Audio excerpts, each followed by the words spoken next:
the hardest person to convince was myself. I may really look like her because of the eyes, pero hindi ko talaga nakikita yung resemblance. And then, when I got home, pagtingin ko sa salamin, my God, nakita ko si Congresswoman Lenny. It was so surreal, grabe. So, okay, I think it's a sign na I really have to do this.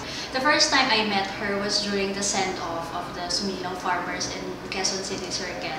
When she saw me, she was still accommodating other people. And when she saw me, she flashed a big smile and then she said, "Uy, alam mo, meron din akong ganyang dress."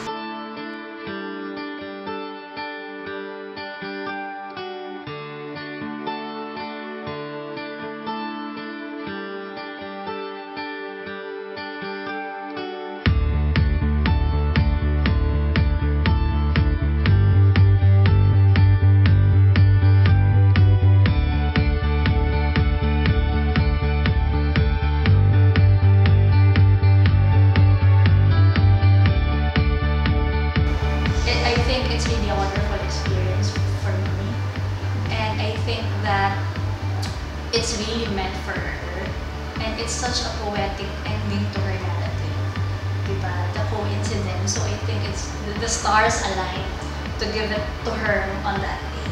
People were also congratulating me.